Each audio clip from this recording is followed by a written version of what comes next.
Bien, mis hermanos, a lo que vinimos, ¿verdad? Abra su Biblia en el libro de Amós. Yo no sé si usted ha tenido la oportunidad de leer este libro, pero yo le he puesto un título al sermón, porque en el libro de Amós, Amós mismo, como profeta de Dios, usa el lenguaje del rugido de un león y usa a Dios simbolizando el león, o el león simbolizando a Dios cuando un león ruge. Y por eso el título es, en el título del sermón, Cuando Dios ruge. Y el libro de Amós, su ministerio, y en este caso Amós, comienza por el año 930 a.C. Después de la muerte de Salomón. El reino de Israel se dividió en dos. Si usted es un estudiante de la Biblia, podemos recordar de que el primer rey que puso Dios fue Saúl. ¿Se acuerdan? Si usted ha leído la historia. Bueno, un rey no era el que Dios quería, pero él era un pueblo como se lo merecía el pueblo.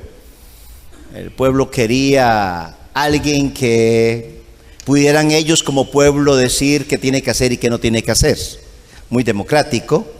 Y Saúl era un rey así. Siempre cuando Dios lo llamaba a cuentas, porque Dios siempre pide cuentas de sus hijos y de sus siervos, siempre la excusa de Saúl fue esta: el pueblo le pareció bien, y entonces yo quise complacer al pueblo. Ese era Saúl. O sea, Saúl quería siempre quedarle bien a la gente. Él quería tener a la gente contenta. Para él, si la gente estaba contenta, él estaba terminando siendo un buen rey, si el pueblo hacía tal cosa. Claro, no era así lo que Dios quería. Dios lo que quería era que Saúl obedeciera a él antes que al pueblo. Pero bien, ese es el primer rey. Y entonces llega el momento donde Dios sí, ahora pone un rey, y lo llama así, conforme al corazón de él. Y usted sabe muy bien que ese rey fue el rey David. Muy bien, entonces David, este rey, y luego cuando ya David pasa su tiempo como rey, el que hereda el reinado es su hijo Salomón. Y Salomón entonces, ese es el tercer rey entonces, y ya cuando Salomón prácticamente va terminando su situación, el hecho es que el reino se divide en dos. 10 tribus no quieren pertenecer a un solo pueblo y salen y se van lo que hoy conocemos el reino del norte, compuesto por 10 tribus, conocido como Israel. Y quedan 2 tribus conocidas como Judá. Entonces es el reino dividido. Y cuando este reino se divide, que Dios no tiene que ver nada en esa división, como nunca Dios está de acuerdo en divisiones. O sea, Dios no está de acuerdo en que la esposa se separe del esposo y que el esposo se separe. Dios no está de acuerdo con eso. Es la dureza del corazón. A mí me gusta cuando usted lee Mateo 19 y vienen los religiosos y le dicen a Jesús: ¿por qué Moisés dio carta de divorcio? Y él les dice: él lo hizo por la dureza de su corazón. Pero termina la frase diciendo: en el principio no fue así. O sea, cuando usted lee Génesis 1 y Génesis 2, solo esos 2 capítulos, todo es perfecto. No hay problemas. El problema empieza en el capítulo 3. Y entonces el problema empieza ahí, pero capítulo 1 y capítulo 2, todo es perfecto. Entonces Dios, el Señor siempre puso como en el principio. Esa es la voluntad de Dios. Y por eso cuando hablamos hoy a un matrimonio cristiano, le llevamos a que ellos piensen de que ellos deben pensar como fue en el Edén, donde Dios pensó en un matrimonio para toda la vida. En el principio fue así. Y eso Dios no lo ha cambiado hoy, por cierto. Pero bueno, hay cada situación hoy. Ese no es el tema ahorita. El hecho es que cuando el reino se divide, el reino del norte y el reino del sur, cada uno por su lado, tenían su propio rey. Pero el reino del norte, como se fueron hacia los montes, el rey ahí pretende de que no le sirve que el pueblo baje a Jerusalén a adorar. Entonces establece en el monte un lugar de adorar a Dios.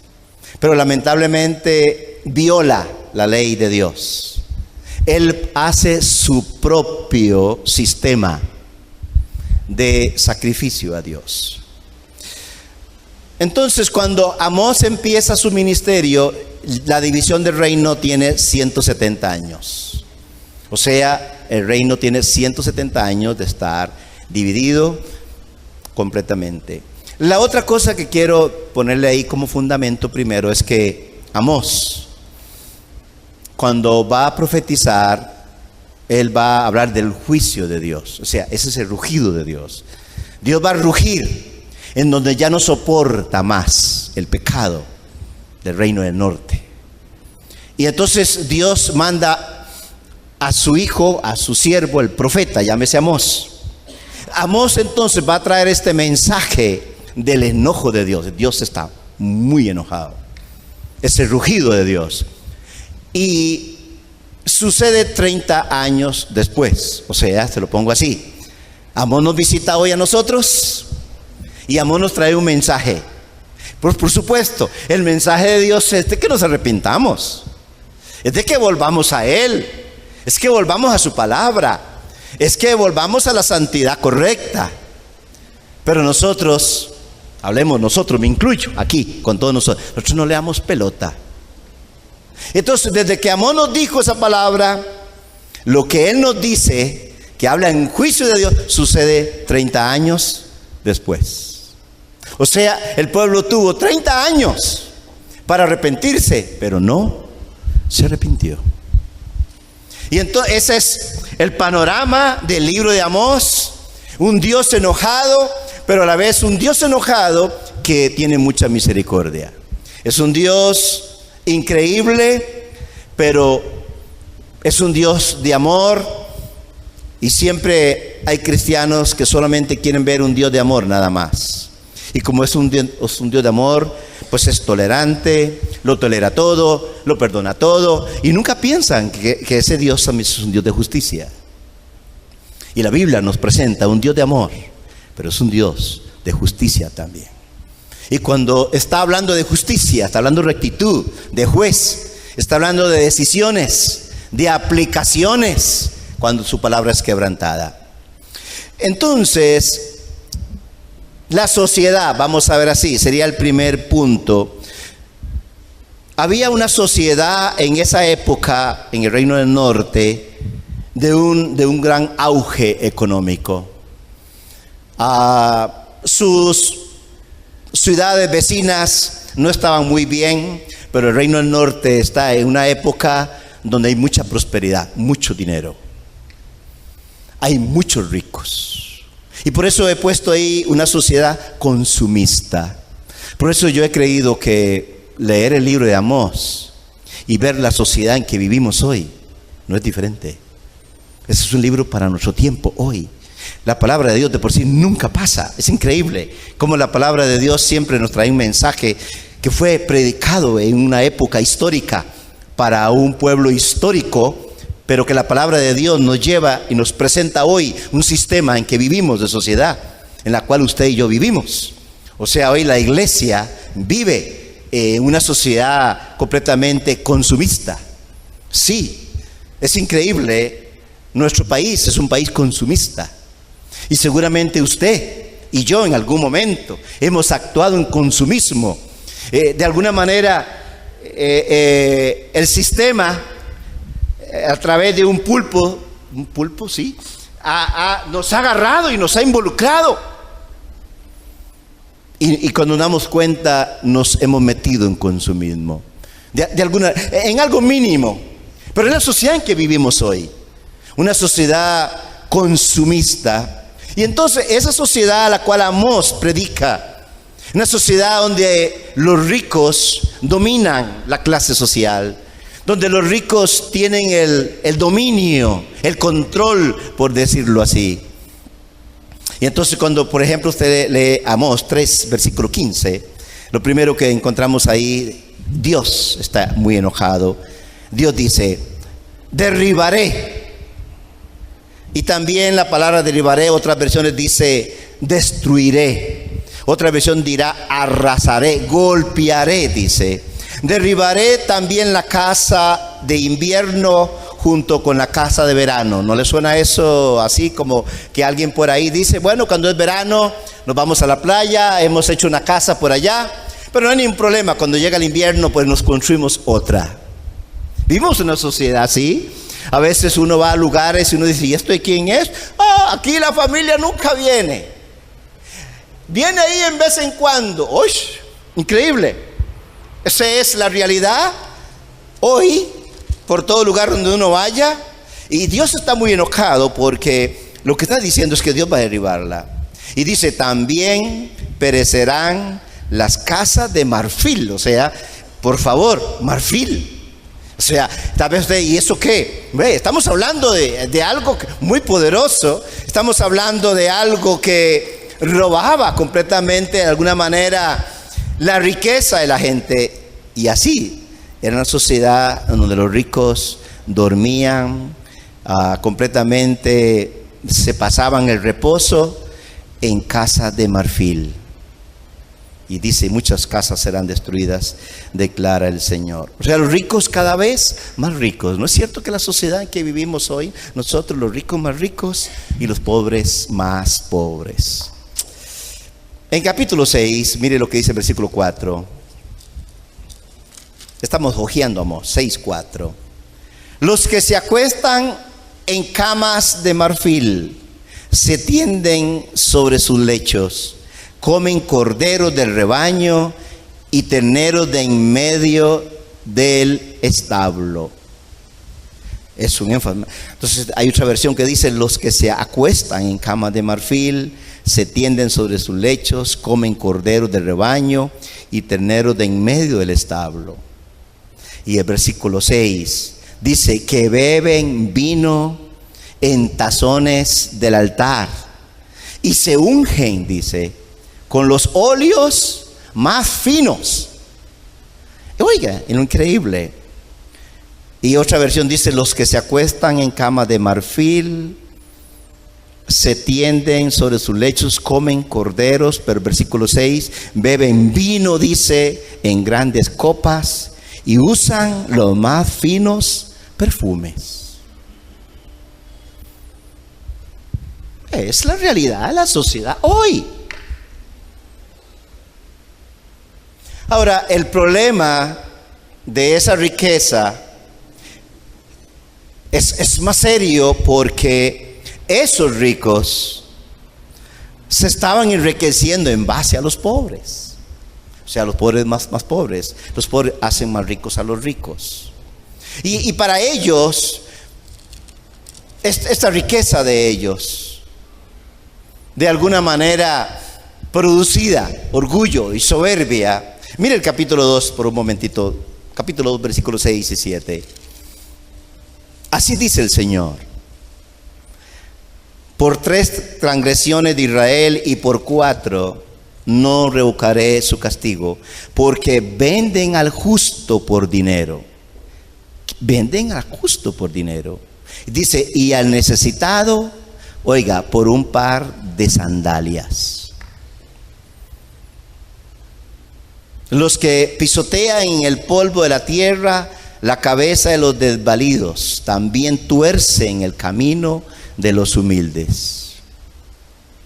Y hasta el hombre y su padre se llegan a la misma joven, profanando mi santo nombre. Se está hablando de la realidad de una sociedad completamente. Y lo peor, esa sociedad quien estoy ahorita mencionando, en ese tiempo era el pueblo de Dios. O sea, no está hablando aquí, en este texto, de gente completamente no cristiana. Amós está profetizando al pueblo de Dios de esa época, en donde se olvidaron. Y si algo va de la mano en la Biblia, es que no es problema en sí ser rico, es cuando el rico puede sacar su mano y compartir con aquella persona que no tiene, porque al fin y al cabo los ricos no van a desaparecer nunca, ni Dios pretende que desaparezcan. Es la justicia que Dios quiere. O sea, Dios no está en contra que usted tenga algo. Lo importante es que Dios conoce el corazón, tus motivos y el por qué quieres tener lo que quieres tener, o qué haces con lo que Dios mismo te ha dado, en donde puede producir egoísmo, puede producir completamente algo que es solamente para ti y para nadie más. Eso en cuanto a una sociedad. Vamos al segundo punto: una sociedad con una religión vacía de contenido. Lo que dije anteriormente no es que no sucede en la iglesia hoy, porque en este país hay muchos creyentes muy, muy ricos. Y bueno, mire lo que sucede ahora. Primera de Reyes, capítulo 12. Vamos a leer algo aquí, porque justamente habían 3 lugares ahí en el reino del norte: Betel, Berseba y Gilgal. En la Biblia esos 3 lugares son muy importantes dentro del culto judío. En ellos se enfatiza adoración a Dios, presencia de Dios. Y en estos lugares, en el reino del norte, están sucediendo cosas increíbles. Vayamos a una referencia al primer libro de Reyes, capítulo 12, para ubicarnos un poco en lo que está sucediendo aquí. Veremos las implicaciones después. Capítulo 12 del libro de Reyes. Y mire lo que dice del versículo 25 hacia adelante, pero leemos del versículo 28 nosotros. Pero el título ahí dice: la idolatría de Jeroboam. Jeroboam es el rey en la época de que Amós profetiza. Dice: y el rey tomó, hablando de Jeroboam, el rey tomó consejo, hizo 2 becerros de oro y dijo al pueblo, o sea, él como rey: es mucho para vosotros subir a Jerusalén. O sea, no quiero ni que vayan a Jerusalén. He aquí, oiga bien, les presento vuestros dioses, oh Israel, los cuales según Jeroboam, los cuales te hicieron subir de la tierra de Egipto. Y puso uno en Betel. Recuerde, Betel, casa de Dios. Puso uno en Betel y el otro lo puso en Dan. Y esto fue motivo de ¿qué? Por supuesto, de pecado. Porque el pueblo iba aún hasta Dan a adorar delante de uno de ellos. Hizo también casas en los lugares altos, e hizo sacerdotes de entre el pueblo que no eran de los hijos de Leví. Y Jeroboam instituyó una fiesta, Jeroboam, o sea, ese es el asunto. Instituyó una fiesta en el mes 8, en el día 15 del mes, como la fiesta que hay en Judá, y subió al altar. Así hizo en Betel, ofreciendo sacrificio a los becerros que había hecho, y puso en Betel a los sacerdotes de los lugares altos que él había construido. ¿Va a provocar enojo de Dios? Por supuesto que sí. ¿Tiene que rugir Dios? Sí. Claro, nosotros miramos y nosotros mismos decimos: imposible, eso no puede ser así. Pero hermanos, hoy en nuestro tiempo mucha gente se está haciendo su propia religión. Yo he hablado con personas que me dicen: vea, yo no voy ni a la iglesia tradicional ni voy a la iglesia de ustedes, llámese evangélica por decirlo así. No, yo ahora En base a todo me he hecho mi religión. Y esa religión de él es la que él tiene ahora. Lo que encontramos aquí es un rey haciendo su propia religión. Algo que le satisface a sí mismo. Una satisfacción que produce que él se sienta bien. Él como rey, aquí va a ser el lugar de adoración. He hablado con pastores que me han dicho, a mí lo que me interesa es que los jóvenes se sientan bien. Y entonces, como yo quiero que se sientan bien, pues permito que hagan esto y esto y esto. Y hacen un culto para autosatisfacción de las personas. Y mis hermanos, nosotros no podemos venir aquí en esta mañana que estamos aquí. No estamos aquí para nosotros satisfacernos con nuestro culto. Si hay alguien que tiene que ser y estar satisfecho con nuestro culto, se llama Dios. Y si queremos nosotros que Dios esté contento con nuestro culto, no podemos hacer nuestro culto. Es el culto de Dios. Y Él determina cómo es su culto para Dios. Y nosotros no necesitamos de que Dios esté de acuerdo con nuestro culto. No, nosotros necesitamos de que nos podamos nosotros poner de acuerdo con el Dios, quien determina cómo es el culto. A ver, tal vez le dicen enredo.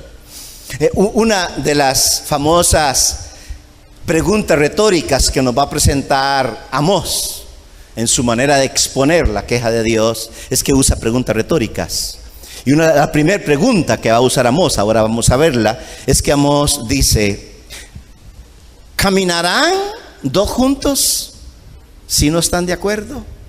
Y siempre las preguntas retóricas llevan implícita la respuesta. Por supuesto, la respuesta va a ser no.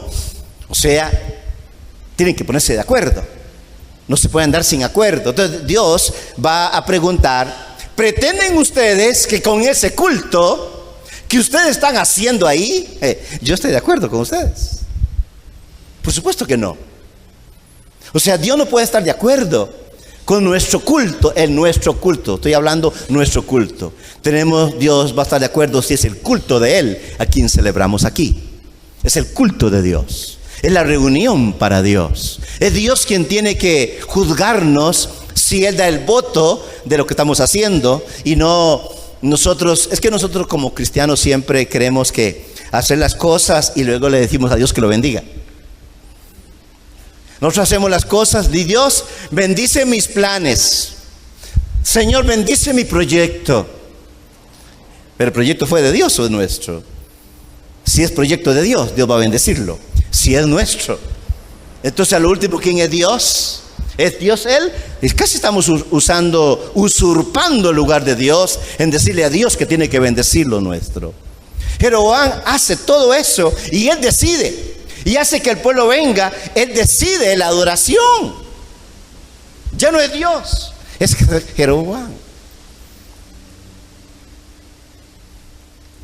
Algo más que encontramos aquí. Amós 5:21. Su Biblia. En 5:21. En la pantalla aparecen también los textos. 5:21. El pasaje dice así: aborrezco. Es muy fuerte. Vean a Dios rugiendo aquí. De ahí el título del sermón: cuando Dios ruge. Está Dios rugiendo. Aborrezco, dice, desprecio vuestras fiestas. Tampoco me agradan vuestras asambleas. Póngale la palabra culto, solemnes. Y entonces dice: yo aborrezco vuestras fiestas religiosas. Y esta versión dice, de lenguaje sencillo: no soporto sus cultos de adoración. Increíble que Dios diga eso. No soporto el culto de adoración que ustedes hacen. Claro, ya leímos Primera Reyes 12. ¿Cómo pretende Jeroboam con sus sacerdotes que Dios aplauda su adoración? Por supuesto que no. Pero claro, lo traemos a nuestro contexto hoy como cristianos. ¿Está Dios apoyando nuestra adoración a Él? ¿Estará Dios involucrado, contento? Y por supuesto, Dios mira el corazón de quien adora.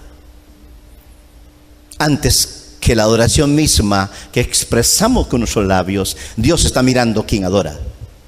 Y por eso, cuando usted lee Génesis capítulo 4, cuando llegó el tiempo en que Caín trajo una ofrenda, me imagino que usted lo ha leído, y Abel trajo su ofrenda, y dice, usted lee en la Biblia que Dios miró con agrado primero al adorador, llámese Abel. Dice que Dios miró a Abel y le agradó a Abel. Y como le agradó a Abel, por supuesto, su ofrenda es agradable. El otro, Caín, Dios no miró con agrado primero a Caín. Y por supuesto, no miró con agrado su ofrenda. Porque Dios no mira la ofrenda primero, que es lo que se vende hoy. Hoy lo que se vende es su dinero. Su dinero es tan importante en el culto para muchas reuniones que no importa lo demás. El dinero es tan importante en muchos cultos que no importa cómo usted vive, lo importante es su dinero. Puede hacer que Dios cambie las cosas. Y por eso la gente que vende pactos y eso, lo que le interesa es el dinero, no en sí quien hace el pacto ni nada. Que al fin y al cabo no se puede pactar con Dios, pero ellos lo hacen. Entonces aquí lo que nos encontramos es que Dios está muy en contra de la adoración. Dios entonces miró a Caín, miró su corazón. Eso fue lo que hizo diferente de la ofrenda de uno y del otro. ¿Cómo era el corazón de Jeroboam? Su corazón estaba torcido. Él puso la adoración en un lugar incorrecto. Hoy yo no puedo pretender que Dios esté contento con mi adoración si mi corazón está torcido. Y si nos vamos al Nuevo Testamento, Mateo 5, cuando el Señor está hablando acerca de la reconciliación, del perdón, ¿qué dice? Cuando tú vienes al altar, ¿y qué dice? Y traes una ofrenda. ¿Y qué más sigue? Usted lo sabe. Y ahí te acuerdas que hay algo contra el hermano, o el hermano tiene algo contra ti. ¿Qué le dice? No importa, trae su ofrenda. No, deja tu ofrenda ahí y ve. Tú eres más importante que la ofrenda. Ve, ponte de acuerdo, reconcíliate, haz las paces y luego ven y presenta tu ofrenda. Ese es el culto de Dios. El culto de Dios no está en el dinero, no está en lo que traemos, es en el quien trae el dinero, el adorador. El adorador, el creyente, el cristiano. Usted, mi hermano, que estoy viendo yo desde aquí, usted es más importante que su dinero, que la casa, que su carro, que todo. Dios mira tu corazón. Lamentablemente vivimos una sociedad en que no. La gente mira primero el carro en que anda, luego pasa aquí porque hoy está presente. La presencia de la persona es más importante que el mensaje que da. O sea, hoy la gente dice, que va a venir esta persona, y solamente con solo ver su presencia, entonces su mensaje es correcto. No. La presencia física, la presencia de esplendor no es lo importante, es la palabra que puede traer esa persona. Y dice el 5:22. Aunque me ofrezcan holocaustos y vuestras ofrendas de grano, dice Dios, no los aceptaré. Ni miraré a las ofrendas de paz, ofrendas de reconciliación, es otra manera de verlo, de vuestros animales cebados. Esta versión lo dice así: no quiero los holocaustos que ofrecen en mi honor, ni sus ofrendas de cereales. No aceptaré los gordos becerros de sus sacrificios de paz o reconciliación. Y mire lo que dice el 23. Aparta de mí el ruido de tus cánticos, pues no escucharé siquiera la música de tus arpas. Y alguien dice, ay, qué dicha, pastor, en nuestra iglesia no hay arpas. De verdad no hay. Sí, en Quirios tampoco. Pero hay guitarras, hay bombos, hay algo.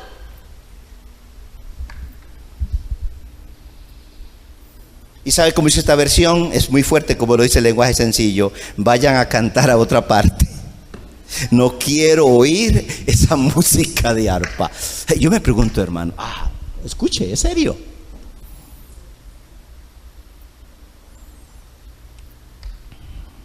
Y cuando tenemos músicos, ¿cómo son los músicos? Aunque no tengamos músicos, el corazón del músico. Y por eso hoy algunos cantantes cristianos, ¿saben qué hacen cuando vienen? Contratan a lo mejor que hay aquí para que les toque y ellos cantar. Y Dios mirando aquí, ¿y quiénes son los que tocan? Es el culto de Dios. La persona es más importante que lo que hacemos en el culto de Dios. Y por eso cuando digo, estoy hablando de algo histórico, pero es la realidad hoy.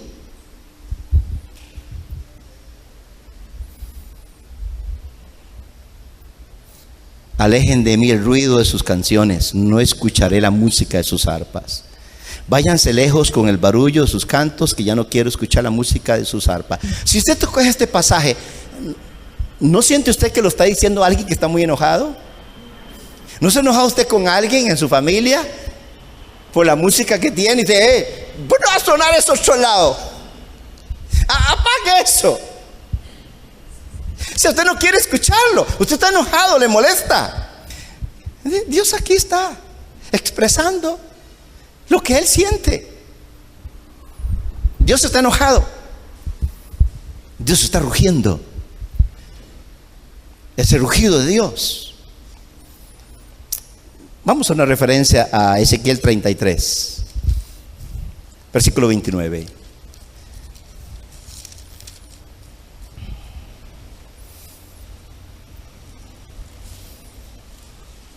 Y sabrán que yo soy el Señor cuando yo convierta la tierra en desolación y en soledad por todas las abominaciones que han cometido. Pero en cuanto a ti, hijo, Dios hablando de Ezequiel, hijo de hombre, los hijos de tu pueblo hablan de ti junto a los muros y en las entradas de las casas. Hablan el uno al otro, cada cual a su hermano, diciendo, venid ahora y oíd cuál es la palabra que viene del Señor. Y oiga lo que dice, y vienen a ti, o sea, vienen al culto. Como viene el pueblo y se sientan delante de ti. Ahí están, como pueblo mío. Oyen tus palabras. ¿Y qué? Y no las hacen, sino que siguen los deseos sensuales expresados por su boca, y sus corazones andan tras sus ganancias. Y he aquí, tú eres para ellos como la canción de amor de uno que tiene una voz hermosa y toca bien, por supuesto canta bien, un instrumento. Oyen tus palabras, pero mire cómo termina el texto, pero no las ponen en práctica. Por supuesto, pastor, eso es para antes. Yo no sé, no estoy muy seguro de eso. Ellos, en conclusión, querían un culto para ellos mismos sentirse bien, satisfacción personal. Esos son los cultos que había en ese tiempo, y hay muchos cultos hoy en el pueblo de Dios, hablando plural, no hablo de nuestra iglesia Kyrios, la incluyo junto con todas las iglesias en que pueden haber cultos donde solamente nos interesa la satisfacción personal. La otra cosa que pasaba, vuelve al libro de Amós, la otra cosa en el capítulo 7, hoy tenemos gente que es profesional en cultos, pero que aman más su posición que la palabra de Dios.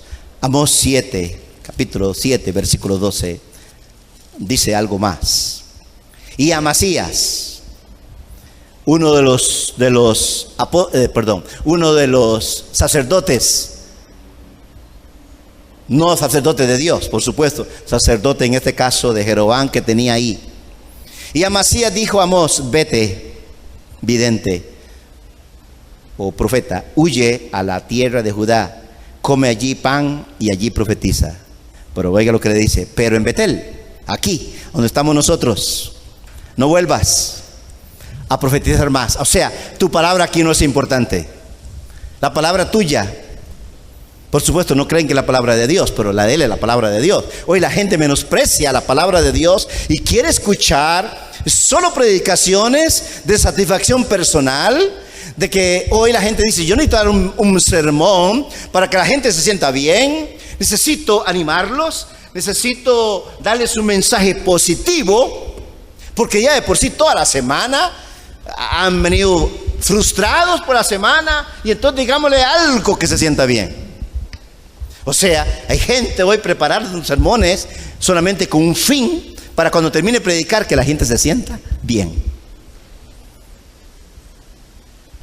Le dice, huye a la tierra de Judá, come allí y allí profetiza. Pero en Betel no vuelvas a profetizar más. ¿Sabes por qué? Porque este santuario es santuario del rey y residencia real. O sea, el rey aquí, su posesión de rey es más importante que el mensaje que tú tienes. Escuche. O sea, una vez más, la posición de autoridad es más importante que la palabra de Dios. Y hoy algunos se paran en púlpitos diciendo, la palabra mía se obedece, le guste o no le guste a nadie, hasta con amenaza. Y aquí el poder y control lo tengo yo. O sea, no es el Señor, es Él. Y la palabra de Dios no es importante. Y esta versión dice así: luego Amasías ordenó a Amós, le dice, largo de aquí, profeta, si quieres ganarte la vida profetizando, vete a Judá. Otra versión dice, luego Amasías fue a decirle a Amós, sal de aquí, visionario, vete a Judá, gánate allá la vida dándotelas de profeta. En el 13, pero no profetices más en Betel, porque es santuario del rey y templo principal del reino. Pero no vuelvas a profetizar en Betel, porque este es un santuario del rey, un templo del reino. Todo eso, ese poder de autoridad hacía que se produjera un menosprecio al hombre de Dios. Y claro, por supuesto, ¿quién es Amós? Sería la pregunta. A este que desprecian. Pues digo, déjeme decirle que Amós les dice algo a ellos. Mire lo que les dice. Le dijo, versículo 14. De una vez, ¿sabe qué les dice él? Yo no soy profeta. ¿Por qué dice eso? Yo no soy profeta. Y para que lo sepas, ni hijo de profeta. Ahora, en el contexto que profetiza Amós, está la escuela de profetas. Sí, que habla la primera de Reyes. Los profetas eran reconocidos, tenían presencia, se les daban ofrendas, se les daba reconocimiento. Era una posición de honor. Y él dice, yo no soy profeta, ni tampoco mi tata, ni mi mamá, nada, sino que yo soy soy boyero. O sea, yo cuido ganado. Es lo primero que les dice. Y además les dice, y cultivador de sicómoros, o son higos silvestres del campo. Nacen en el campo y él los cultiva. Es un campesino el que está aquí. O sea, quien está delante de Amasías no es un profeta de los que Amasías conocía. Este es un campesino. No tiene presencia, pero traía palabra de Dios. Escuche, nunca mire la presencia corporal de quien le predique aquí en este púlpito. Lo que tienes que mirar es la palabra que Dios quiere transmitirte. Porque hay gente detrás de personajes. Hay gente detrás de decirle amén al personaje, no a la palabra que trae. Si el personaje es más importante que la palabra de Dios, nos salimos de lo correcto. Y ellos, ¿sabe qué le dicen? Vete a predicar a otro lado. O sea, gánate tu pan. O sea, ¿qué necesidad? Porque el periodo de predicación de Amós es un breve tiempo. Él está tranquilo ahí con su ganado en el campo, en la mañana sacando las ovejas y cabras, porque el capítulo 1, versículo 1 dice que era pastor de ovejas también. Después de eso iba a producir higos. Claro, es testigo de lo que está pasando en Judá, porque él vive en Judá, no vive en el reino del norte. Pero él es testigo de lo que está pasando, pero él está en lo suyo. Y Dios lo llama. O sea, Dios llama a gente ocupada. Es difícil que Dios ocupe a alguien y vaya al parque Alajuela a ver a los que están contando chistes y poniéndole sobrenombre en el parque a todo el mundo, famoso en Alajuela, ¿no es cierto? Y que Dios dice, voy a ir a Alajuela a buscarme un ministro. No, Dios no va a ir al parque Alajuela. Dios va a ir puramente a las fábricas, a los campos, donde encuentre personas ocupadas, muy ocupadas, trabajando, y Dios los llama para que le sirvan a Él. Dios siempre ha llamado gente ocupada. Dios ha llamado gente muy involucrada en trabajos. Y ese era Amós. La otra cosa es que, volviendo al libro de Amós, les lo voy a poner así, en el capítulo 1. En el capítulo 1, del versículo 3 al capítulo 2 y versículo 3, el libro de Amós tiene los juicios contra las naciones vecinas, en este caso del pueblo de Dios. Porque si usted lee el capítulo 1 y parte del capítulo 2, lo que va a encontrar ahí es Dios rugiendo, haciendo juicio contra las naciones, pueblos que viven alrededor de donde está su pueblo, y son los enemigos del pueblo de Dios. Y Dios profetiza a través de Amós un juicio contra ellos, por supuesto que sí. Pero cuando termina de hacer el juicio sobre esas naciones, ahora viene con Israel, que sería capítulo 2 y versículo 4. Ahí comienza. O sea, ¿qué es lo que estoy diciendo aquí? A veces en nuestra naturaleza, hermanos, si usted sabe alguna gente en su barrio, qué sé yo, y usted oye noticias de que a esa persona le sucedió algo, a veces en nuestra carne existe como una satisfacción. Decimos, qué rico lo que le pasó. De por sí en el pueblo nadie lo quiere. Y le cayó algo feo. Y a veces la satisfacción de la carne es decir, qué rico. Y a veces no lo decimos, pero en el corazón decimos eso. Y entonces aquí las naciones, el pueblo de Judá y el pueblo del reino del norte, están contentísimos con Amós, porque está predicando un mensaje de juicio contra ellos. Y cuando uno predica algo que a la gente le gusta, es probable que al final del culto le den un abrazo a uno. Y pastor, esta ofrenda es para usted. Y mire, predicador, esto es para usted. Estuvo increíble. Pero Amós, después de dar el juicio sobre las naciones, viene con el juicio para el pueblo de Dios. O sea, les va a hablar a ellos y ahora no les va a hablar ahora para que lo aplaudan. El mensaje que trae Amós no es para que le aplaudan, no es para que digan amén, gloria a Dios. No, es para que todo el mundo esté en silencio o crujiendo dientes del colerón y diciendo, no puede ser. No, pastor, no vuelva a invitar a ese predicador aquí, nos las puso muy fea ese día. A Amós no le interesan los aplausos de la gente. Él va a traer el mensaje de Dios.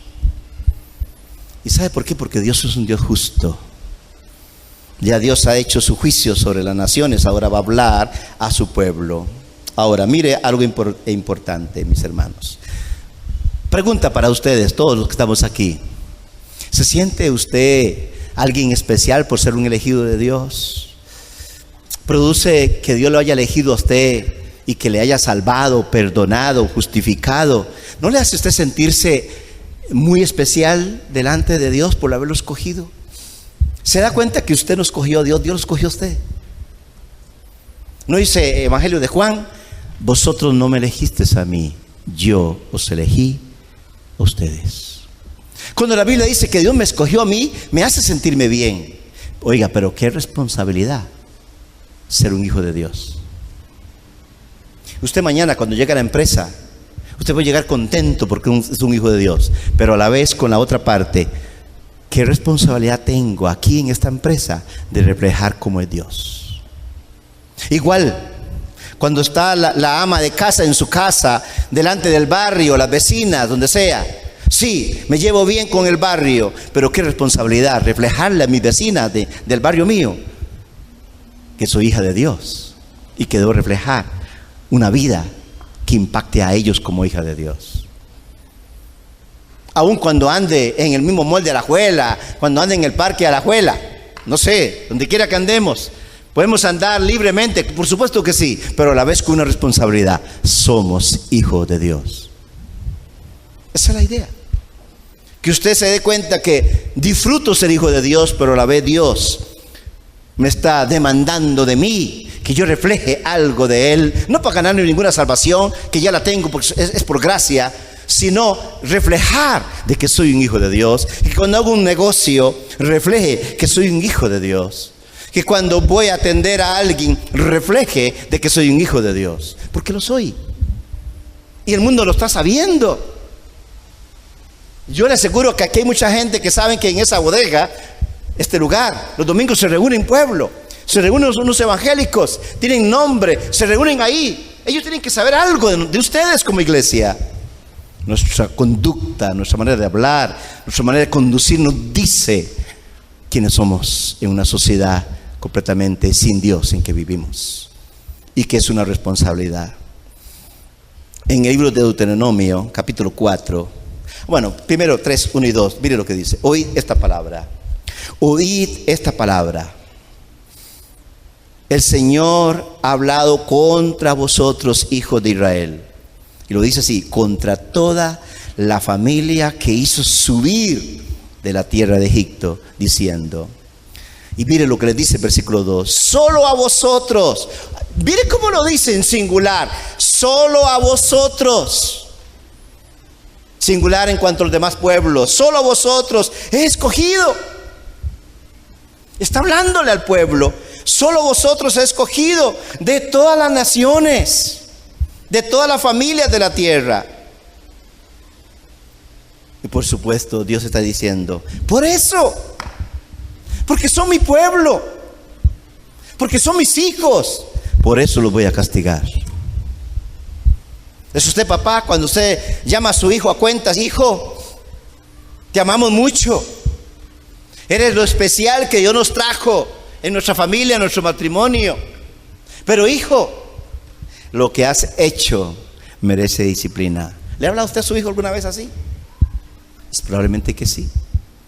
Hijo, y nos duele, pero la disciplina que vamos a darte es por un bien para ti, es para hacerte una mejor persona, es para que un día tú te pares y digas: la corrección de mi papá me ayudó. Esa es la disciplina de Dios. Deuteronomio, ahora sí, capítulo 4, una referencia, capítulo 4, versículo 20. Pero a vosotros Jehová, dice, os tomó y os ha sacado del horno de hierro de Egipto, para que seáis el pueblo de su heredad como en este día. Porque tú eres pueblo santo para Jehová tu Dios. Jehová tu Dios te ha escogido para hacerle un pueblo especial, más que todos los pueblos que están sobre la tierra. No por ser vosotros más que todos los pueblos os ha querido Jehová y os ha escogido, pues vosotros erais el más insignificante de todos los pueblos, sino por cuanto Jehová os amó y quiso guardar el juramento que juró vuestros padres, os ha sacado Jehová con mano poderosa y os ha rescatado de servidumbre de la mano de Faraón, rey de Egipto. Increíble. Y yo le pregunto a mi hermano, ¿qué tuvo usted mejor que su vecino del barrio para que Dios te haya escogido? Cuando vas a una empresa donde quizás no hay nadie cristiano, solamente tú, y tú dices, ¿qué hizo Dios conmigo? Habiendo tantas personas aquí con una moral alta, con buenas posiciones, gente honorable, pero solo yo en este lugar soy cristiano. Dios quiso elegirte a ti por su gracia, en su carácter soberano, selectivo, electivo. Dios te escogió a ti. Y ahora ese pueblo escogido, haciendo lo que está haciendo, por eso Amós dice: miren, muchachos, si he castigado a esos que no son mi pueblo por su maldad, ¿y ustedes creen que porque ser mi pueblo pueden vivir como quieran, hacer lo que quieran? No, por supuesto, Amós está diciendo de parte de Dios. Dios está diciendo, Dios está rugiendo aquí.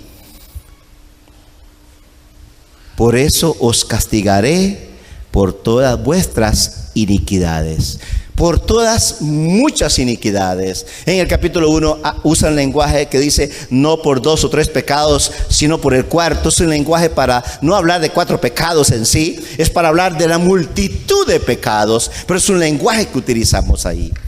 Habla de muchas maldades.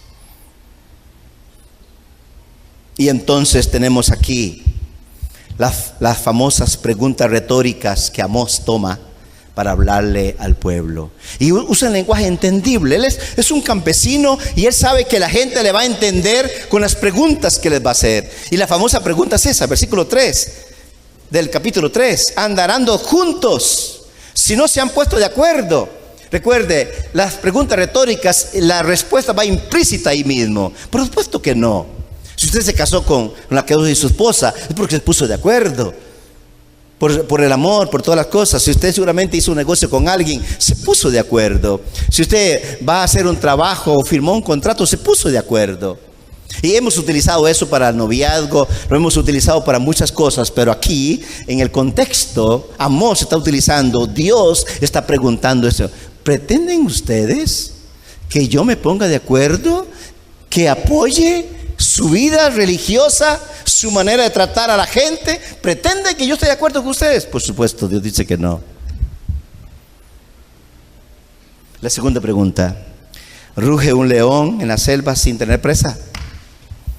Es que el león tiene sus características. Cuando el león viene quieto, sigiloso, y cuando él se va sobre la presa, y cuando ya casi la tiene encima, es cuando ruge el león.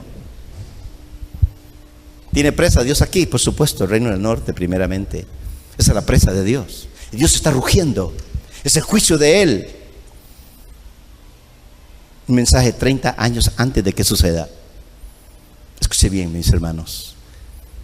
Cuando usted va por la calle, los que manejan carro conocen los semáforos. La luz verde es para que pasemos. ¿Cuál luz sigue? La que está en medio entre la roja y la verde. La luz amarilla. ¿Y para qué la luz amarilla? Para meter el acelerador. ¿Cuántos de los que manejan aquí han pasado luz amarilla? Yo confieso mi pecado. Oiga, y es peligroso.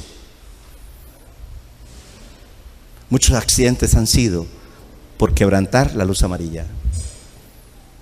Usted es culpable. ¿Por qué? Porque hay testigos de que usted pasó en luz amarilla. Ese es el castigo que viene, o la multa, lo que sea. Es una luz que se prende, preventiva. Y aquí hay una luz que se prende para el reino del norte.